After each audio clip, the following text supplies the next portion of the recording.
Pontchâteau est une commune de l'ouest de la France, située dans le département de la Loire-Atlantique et historiquement en Bretagne, dans le pays nantais, en région administrative des Pays de Loire.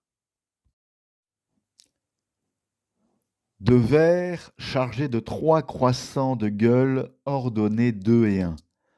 Blason d'Éon de Blain, seigneur de Pontchâteau, porté aux croisades par les barons de Pontchâteau. Au IXe siècle, l'évêché de Guérande est créé. C'est la première seigneurie bretonne fondée au sud de la Vilaine. Le roi Alain Ier de Bretagne porte sur son costume de la fourrure de verre. Il siège à Plessé, qui serait la capitale de cette seigneurie. Le baron de Pontchâteau participe à la première croisade en 1095. À son retour, il fait modifier ses armoiries de verre en y ajoutant un croissant de gueule, symbole des pays musulmans. Puis, au XIe siècle, ce blason est enrichi de nouveau par 2 autres croissants de gueule, donnant les armoiries actuelles de la ville de Pontchâteau. En 1293, le baron de Pontchâteau crée pour son cadet le fief de Blain. Il aura l'ancien blason de Pontchâteau, à 1 croissant, comme armoiries qui deviendront celles de la commune de Blain. Le même écu de verre se retrouve aussi sur les nouvelles armoiries de la ville de Montaigu, créées par l'héraldiste Michel Pressensé.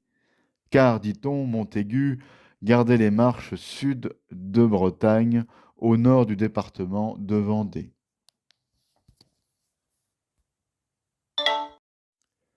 Deux vers chargés de 3 croissants de gueule ordonnés 2 et 1. Je pense que les 3 croissants de lune ne correspondent pas forcément aux croisades contre les musulmans, mais plutôt à la tradition du pays celtique ou celtique. Ici, par exemple, nous voyons les armes du roi Henri III avec 3 croissants de lune agencés d'une certaine manière, mais que l'on retrouve à maintes reprises dans l'héraldique et la symbolique.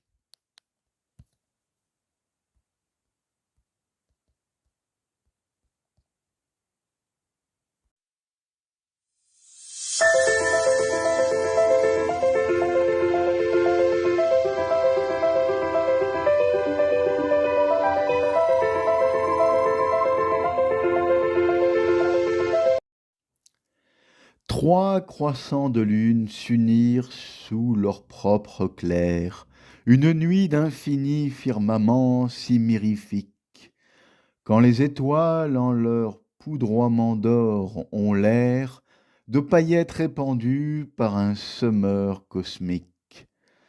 L'un était tourné en direction de l'Orient, là où l'heure virginale mûrit les aubes levantes. Le second était contourné vers l'Occident, là où l'horizon engloutit l'heure dérivante.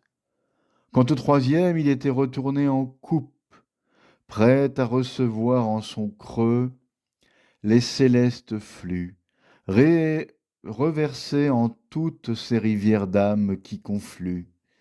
Vers l'arche derrière du vaisseau terre l'ultime chaloupe, où aller quand les 4 vents se seront tus, ou qui croire lorsque s'est perdue toute noble vertu.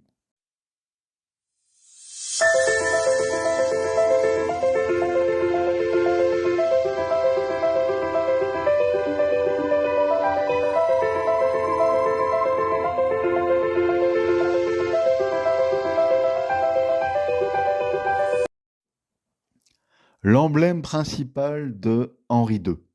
Le triple croissant entrelacé associé à la phrase latine Donec totu impleat orbem, jusqu'à ce qu'il emplisse le monde entier. La gloire des 3 croissants avait ainsi vocation à s'accroître jusqu'à s'étendre au monde entier. Orbem signifiant à la fois cercle et monde. Cette devise s'inscrivait dans la tradition impériale et providentialiste de la dynastie.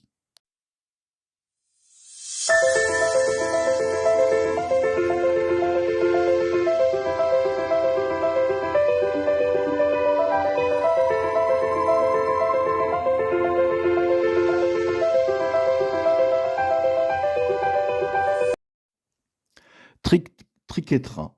Une triquetra, ou trictra, mot dérivé du latin tritroin et quetrus pourvu de coin, est un symbole constitué de 3 vesicae piscis. La triquetra a été trouvée sur des pierres runiques d'Europe du Nord et sur des monnaies germaniques anciennes. Elle est liée à la religion ancienne germanique et montre une ressemblance avec le Walknut, un symbole associé traditionnellement à Odin. On le retrouve aussi dans la tradition celtique ou celtique avec le triskel par exemple.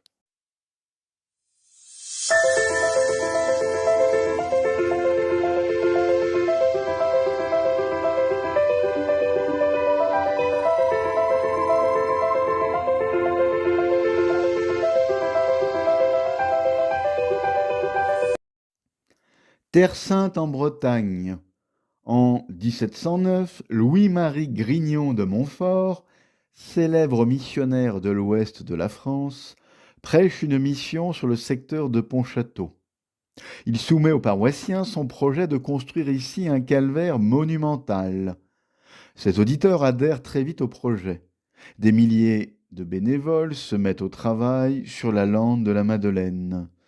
En septembre 1710, tout est prêt pour la bénédiction de ce monument.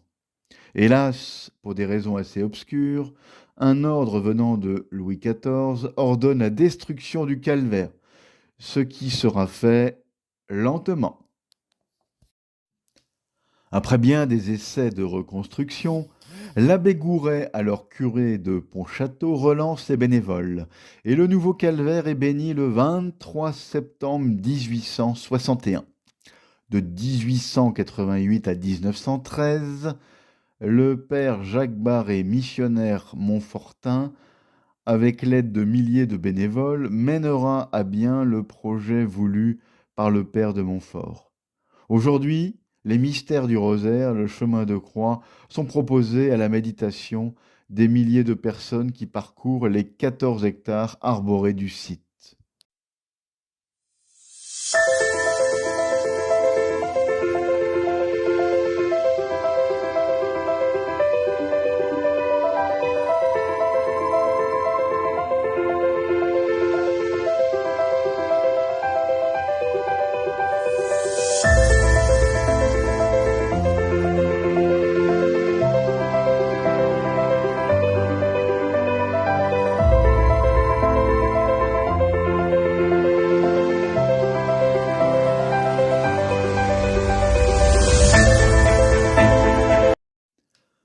Nous voyons en haut 3 cercles comme un triskel ou une trictra ou les 3 croissants.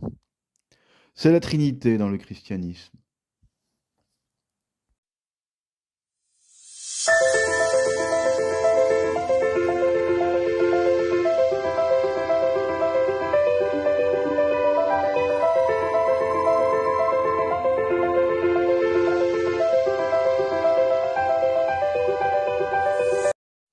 Juste derrière le site du calvaire se trouve, au milieu d'un champ, le fuseau de la Madeleine, un menhir de 5,65 m.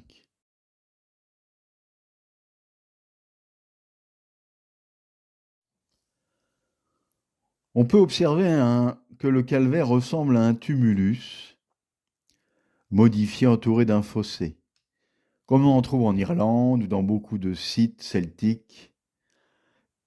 À proximité de ce tumulus, on a souvent des zones de rassemblement, hippodromes, amphithéâtres, etc.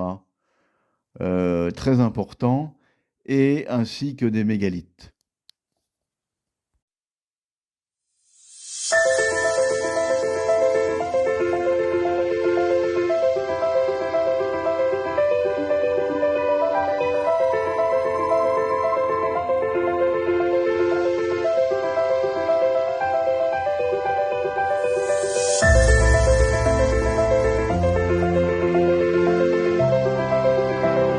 Alphabet.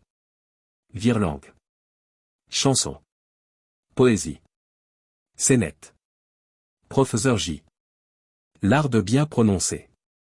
L'art de bien être. Abonnez-vous. Partagez la vidéo. Mettez un pouce. Merci et à très bientôt.